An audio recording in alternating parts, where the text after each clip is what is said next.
이 눈썹이 많이 내려왔는데 이 눈썹을 올리지 않고 눈꺼풀 쪽을 많이 자르게 되면은 눈과 눈썹 사이가 지나치게 가까워지면서 인상이 아주 보기 좋지 않습니다. 두피에 한 1에서 1.5cm 정도의 절개선을 4개에서 5개 정도 만들어서 내시경을 집어넣어서 이 눈썹을 내리는 근육을 잘 조절을 해주고 또 이렇게 당긴 다음에 고정을 해주게 되면은 눈썹이 이렇게 올라간 채로 잘 교정이 되죠.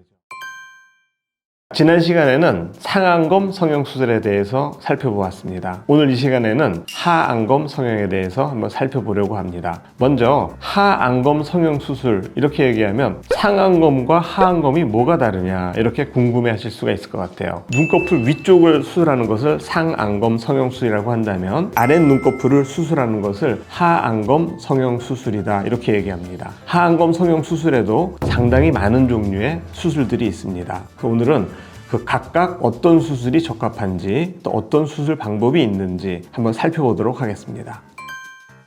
자, 먼저 하안검 성형술은 여러 종류가 있습니다. 가장 크게 나눌 수 있는 것은 겉으로 피부를 째느냐 아니면은 눈 안쪽으로 피부를 째느냐에 따라서 나눠지거든요. 결막절개 하안검 성형술이라고 하는 것은 눈 안쪽을 째는 것이고, 그 다음에 피부를 절개하면서 하안검 성형술하는 것을 피부절개 하안검 성형술 이렇게 나눌 수가 있습니다. 우리가 흔히 환자들이 와서 하안검 성형술을 상담하면서 여기 불룩 나온 지방 주사기로 쭉 빼는 수술이 있다는데 그렇게 좀 해주세요. 근데 그런 수술은 여러분 없습니다.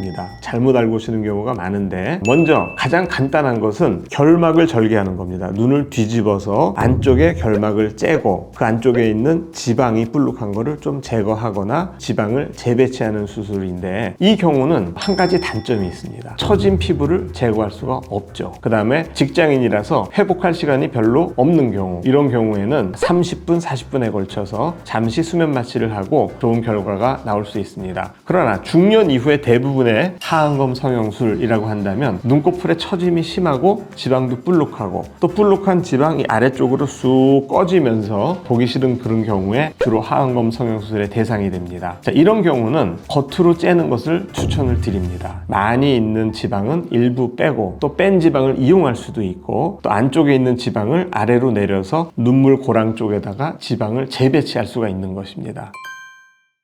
자, 이제 환자들이 주로 와서 하안검 성형수술에 대해서 이야기하면서 이 다크서클 좀 없애주세요 이렇게 얘기하는데, 흔히 말하는 다크서클에도 종류가 있습니다. 정말로 피부가 검붉은색의 다크서클이 있습니다. 주로 그런 사람들은 젊은 층에서도 많이 있는데, 알러지 비염이 있거나 이런 분들이 주로 그쪽에 색깔이 짙게 나타나거든요. 그리고 피부가 지나치게 얇은 사람들은 피부 밑에 있는 혈관과 근육이 비치면서 색깔이 달라 보이는 것이죠. 눈꺼풀 아래에 있는 피부는 굉장히 얇고 뺨 쪽의 피부는 두꺼워지거든요. 그래서 그 경계가 분명하게 지고 위쪽의 얇은 피부는 검붉은색으로 비치는 경우가 많습니다. 이런 경우는 진정한 의미의 다크서클이죠. 이 진정한 다크서클을 어떻게 없애느냐, 본인의 배꼽 아래쪽에서 지방을 일부 빼서 뺀 지방 자체를 그냥 사용하는 것이 아니라 이거를 미세지방으로 바꾸고, 또 미세지방으로 바꾼 것을 또 나노지방으로 바꾸게 됩니다. 나노지방으로 바꾼다 그러면은 지방 세포는 이미 다 터진 거거든요. 그래서 색깔은 노랗지만 마치 필러나 물처럼 만들어지게 돼요. 이것을 나노지방이다 이렇게 얘기하는데, 이 나노지방을 그 검은색 피부, 즉 검붉은 하안검 피부 바로 밑에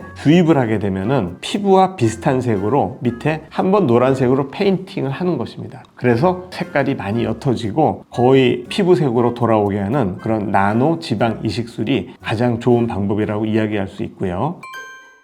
하안검 성형과 상안검 성형, 이 두 가지를 놓고 봤을 때 과연 어느 수술이 더 우리 인체에 좀 깊게 들어가는 수술일까요? 바로 하안검 성형술입니다. 왜냐하면 하안검 성형술은 이 밑에 있는 눈물고랑이 거의 이 뼈 있는 데 인접해 있기 때문에 이 뼈에 붙어 있는 인대를 조금 풀어주면서 그 밑으로 지방을 재배치하거든요. 따라서 수술이 더 깊게 들어가는 것이 하안검 성형술입니다. 왜냐하면 하안검은 아래쪽이기 때문에 피가 고여도 밑으로 고여서 겉으로 나오지가 않습니다. 많죠. 그래서 피가 고이게 되면은 가장 안 좋은 부작용이 구축이 옵니다. 혈액이 이제 흡수되면서 조직들이 딱딱해지고 조직이 이렇게 당겨지는 구축이 와서 눈이 한번 이렇게 내려가거든요. 그러면 굉장히 보기 싫게 되죠. 그래서 그런 부작용이 생기지 않게 하기 위해서 하안검 성형수술을 하고 나서는 각별히 조심해야 됩니다.